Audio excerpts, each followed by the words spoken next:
Assalamualaikum guys. Nah, di sini saya Fauzia Nur NIM 501573479 akan membahas diskusi 8 yaitu tentang sistem pendidikan ASEAN. Persamaan sistem pendidikan di ASEAN dan Indonesia. Pendidikan dasar sebagai pendidikan wajib dan gratis. Hal ini juga diterapkan di negara-negara seperti Malaysia, Thailand, dan Filipina. Pembagian jenjang pendidikan yang mencakup pendidikan dasar, menengah, dan tinggi hampir seragam di seluruh negara ASEAN dan Asia Pasifik.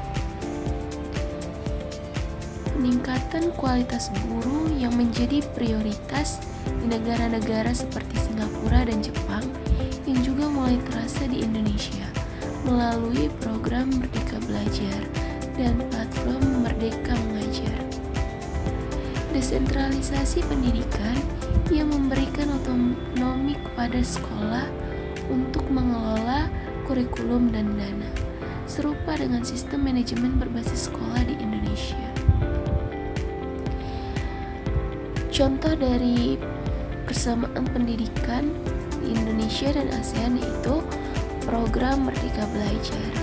Dan di sini ada seorang guru yang mengajarkan anak-anak, dan juga di sini ada anak-anak yang mulai belajar dengan teknologi informasi. Hal ini menjadikan Indonesia menjadi suatu negara yang bisa dinilai dengan pendidikan yang mulai meningkatkan mutunya. Namun program ini juga bertujuan untuk meningkatkan kualitas pendidikan, mendorong inovasi, dan menyesuaikan pembelajaran dengan kebutuhan individu dan lingkungan. Hal-hal penting dalam artikel pengayaan sesi 8. Yang pertama, pendidikan dasar sebagai pusat pembangunan sumber daya manusia di banyak negara. Yang kedua, negara seperti Jepang dan Singapura menekankan pada keterlibatan orang tua, disiplin belajar, dan kualitas guru sebagai pilar keberhasilan pendidikan dasar.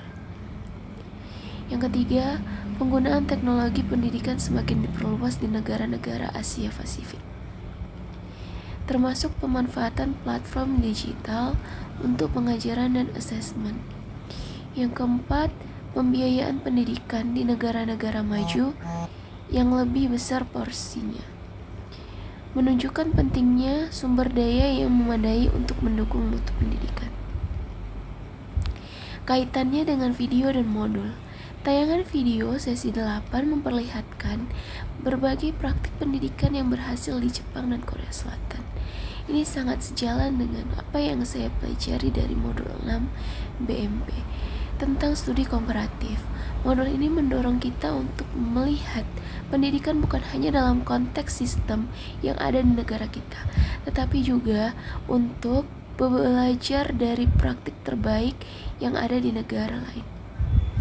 Video dan modul ini mengajarkan bahwa dalam merumuskan kebijakan pendidikan, kita perlu mempertimbangkan keberagaman praktik dan menyesuaikan dengan konteks lokal, baik itu dalam pengelolaan kurikulum maupun sumber daya pendidikan. Kesimpulannya yaitu, melalui diskusi ini, saya semakin memahami bahwa guru hanya berperan sebagai pengajar di kelas, tetapi juga sebagai agen perubahan dalam sistem pendidikan.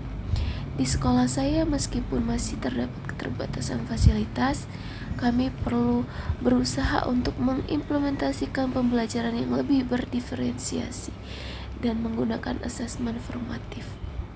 Dengan mempelajari sistem pendidikan dari negara lain, saya yakin bahwa setiap guru dapat memberikan kontribusi nyata dalam meningkatkan mutu pendidikan di Indonesia. Mari kita perlu berinovasi dan belajar untuk menciptakan pendidikan yang lebih baik. Terima kasih, semoga pemaparan dari saya memberikan inspirasi dan pemahaman lebih baik dalam tentang perbandingan pendidikan internasional serta bagaimana kita sebagai guru dapat berperan dalam perubahan tersebut. Salam pendidikan.